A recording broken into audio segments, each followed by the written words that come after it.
kuvuna asali ni lazima tuwe na vifaa maalum ambavyo vitatuwezesha kuweza kuivuna ile asali, lakini pia kuna vifaa ambavyo tunatakiwa tuwe navyo kwa ajili ya kuweka ile asali ambayo tumeivuna. Wakulima nchini wameaswa kuachana na matumizi ya kemikali wakati wa kilimo ambayo itapelekea kupoteza uzalishaji bora wa asali. Ametoa kauli hiyo afisa mradi wa nyuki Zanzibar Muhsini Haji Pandu wakati akitoa mafunzo ya ufugaji wa nyuki kwa wanakikundi cha ushirika cha ustawi wa jamii huko skuli ya Chuini mkoa wa Mjini Magharibi. Amesema endapo wakulima hao watatumia kemikali katika kilimo chao kitaweza kuathiri ufugaji wa nyuki na kupunguza ubora wa uzalishaji wa asali na kusababisha kukosa soko la nje. Changamoto mara nyingi ambazo zinawakumba wafugaji wa nyuki ni matumizi makubwa ya kemikali ambazo yanatumika kwa sasa Zanzibar, na si jambo dogo kwamba kuweza kumwambia moja kwa moja mkulima achane na matumizi ya kemikali. Badala yake kwamba tunamuelekeza namna ya kuweza kuachana na ile kemikali mdogo kwa kuwapatia zile pesticide ambazo zinatokana zile za organic zaidi. Lakini pia tunawaasa wafugaji wa nyuki kutokana na changamoto hii wasirudi nyuma, kwa sababu ni kitu ambacho kinaenda kuwapa manufaa lakini pia faida kwa taifa ya muda mrefu zaidi. Athari ambazo zitapatikana kutokana na matumizi ya kemikali, kwanza asali yenyewe kupoteza ule ubora ambao utasababisha wasiweze kupata hilo soko la ndani hata la nje pia, kwa sababu asali itakayotumika ina maana asali itakuwa haina kiwango na haina ubora zaidi. Lakini pia kwamba asali ile haiwezi kutibu kile ambacho tumekusudia, kwa sababu asali peke yake ni tiba, lakini haiwezi kutibu kwa sababu itakuwa tayari umepotea ule ubora wenyewe na ule uasili wa ile asali umepotea tayari, imeshakuwa imemixiwa na kitu kingine. Maana yake kile kinachotakiwa kwenda kufix kinashindwa kufixiwa kutokana na ile asali kupitia hizo kemikali ambazo zipo pale. Akitoa ushauri kwa wafugaji wa nyuki, afisa mradi Muhsin amewataka wafugaji hao kuhakikisha wanavaa vazi maalum wakati wa kuvuna asali ili kuepukana na madhara mbalimbali ambayo yanaweza kujitokeza. Hapa Chuini tumetoa mafunzo ya ufugaji wa nyuki kibiashara, na tumewaelekeza mafunzo ya ufugaji wa nyuki kutoka pale wanamshika nyuki mpaka wanaiprocess ile asali yenyewe na kuweza kuingia kwenye hilo soko la ndani, lakini pia na kuwaelekeza namna kuweza kuafford hayo masoko ya nje. Na mafunzo tuliowapatia kwamba tunaamini anaweza akawasaidia kwa kukuza uchumi wao, lakini pia kuongeza pato la taifa pia.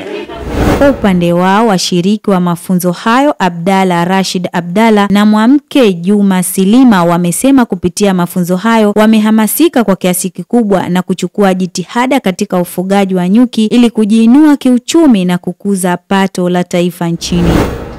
Kwa kweli kwanza ushirika wetu ulikuwa umedili sana na mambo ya upandaji wa mikoko, lakini vile vile tumepata elimu ya ufugaji wa nyuki kwa msaada kutoka kwa washirika wenzetu Khan.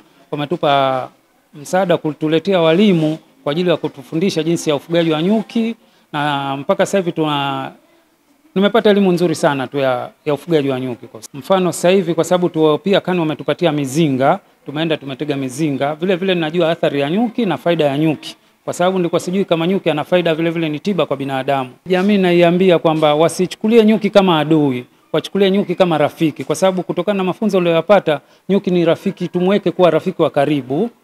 Na jamii nawaomba kwamba washiriki katika ufugaji wa nyuki, kwa sababu nyuki ana faida nyingi sana.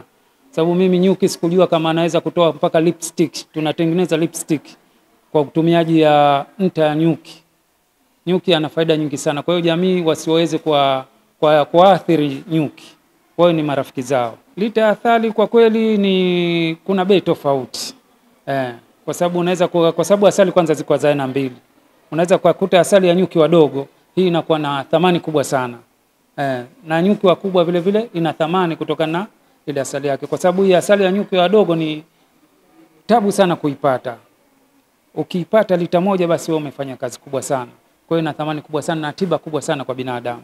Asali automatic ni tiba kwa binadamu kutokana na masomo niliyopata. Makadirio bado hatujaanza kuuza asali kwa sababu ndo kwanza tunaanza kutega nyuki, tumepata mafunzo, tumepatiwa mizinga ndo tumeanza kutega nyuki. Kwa hiyo siwezi nikakadiria kwamba athari tutauza kiasi fulani. Kitu ambacho nimejifunza kwanza, uvaaji wa lile guo. Manake tulikuwa sisi hatujui, tunajua kama labda ukesha unaenda tu, kumbe ndio kwa hatari juu yako. Lakini unapolivaa lile guo pamoja na ile kofia, inabidi umepata hadhari ya mwili wako. Na hata kama utakutafuna itakuwa wachache kuliko kwa ukienda bila ya nguo. Na nimependa maana kile chandarua wewe ndio unapata kuona, hata kama watakuja kukunata na wewe watakuwa hawakupati, maana kile hakikugusi katika shingo yako. Nimehamasika pakubwa kwa kutokana na kikundi chetu sisi sote ambao tulikuwa hatujapata mafunzo, tulikuwa hatujui nini ufugaji wa nyuki. Lakini sasa hivi tumejua nyuki wanafugwa vipi na ukitaka kuwavuna unawavuna vipi. Tumejiandaa kuongeza ufugaji wa nyuki, maana kama tuna masanduku kidogo itabidi tuongezee ili kupata tija ya asali na kupata faida baadaye. Faida. Sisi tulikuwa tunaiona tu kama miti tu, hatujui miti kama ina faida ama haina faida. Pia tunashukuru KANI kwa kutuwezesha jinsi gani kwa kutufundisha somo la nyuki. Kwa sababu mimi nilikuwa namuona tu nyuki. Nikimuona na mbanja, najua mdudu anauma tu. Hana faida yoyote. Najua ile asali wanatengeneza tu tunakula, lakini hana hata faida yoyote. Lakini KANI wametuwezesha na tunajua faida ya nyuki nini. Msaidizi mkuu wa program na mratibu wa ofisi ya KANI Zanzibar, Barakaeli Matulu, amesema taasisi ya KANI itaendelea kuunga mkono jitihada za ushirika huo na kuhakikisha wanatimiza malengo ya kuimarisha jamii na kuwainua kiuchumi. Na mrejesho niliopokea kuhusu mafunzo ya matumizi ya vifaa katika urinaji wa asali na mizinga ya nyuki. Kwa niaba ya KANI ni wapongeze sana wanakikundi, lakini na jamii yote ya Chuini kwa kujitoa kwenu, kwa sababu KANI tungeweza tukaleta hivyo vifaa, lakini ninyi msingekuwa tayari kupokea, isingekuwa na maana tena. Kwa kitendo cha kukubali kupokea na kuahidi kuvitunza na kuvitumia, sisi tunafarijika na kuona kwamba ni jambo zuri. Kwa hiyo niwapongeze sana wanajamii nzima ya Chuini. Lakini kama nilivyosema, huu ni mwanzo tu. KANI tuko tayari kuendelea kushirikiana na ninyi pakihitajika vifaa zaidi, kama ni kutengeneza, kama ni kuongeza, tuko tayari kushirikiana na ninyi. Na kwa kuwa mmeahidi kwamba mtatumia vizuri kama ambavyo mlielekezwa na wataalamu na mtavitunza, basi na sisi tunaahidi kwamba tutakuwa pamoja na ninyi panapotokea chochote, tushirikishane tu kwamba huku tuna upungufu wa hiki, tunahitaji hiki, na lengo kama nilivyosema awali ni kusaidiana sisi wanajamii ya Chuini. Tujiongezee kipato chetu, lakini tutunze mazingira yetu. Kwa sababu nikikwambia tunza mazingira, panda mikoko, halafu wewe kipato chako hakiongezeki, unaweza kuduka niambia sasa napanda kwa ajili ya nini? Kwa hiyo tukasema tupande mikoko, tutunze mazingira yetu, lakini tuwe na vyanzo vya kutuingizia kipato. Kwenye mikoko hii tutapanda tutaweka mizinga yetu ya nyuki, lakini tutapata asali, tutauza, tutapata kipato. Lakini amesema mwanafunzi wetu kwamba naye anafaidika kwa sababu ni sehemu ya mafunzo yake. Kwa hiyo kama KANI tunaendelea kufurahi kwamba walau jamii inatambua na kuhakikisha hizi juhudi ambazo zinafanyika na wadau mbalimbali katika kuleta maendeleo ya kuunga serikali yetu ya Zanzibar mkono kwa jamii yake, na jamii inatambua. Kwa hiyo tunafarijika sana na niendelee kuwashukuru na kuwapongeza sana.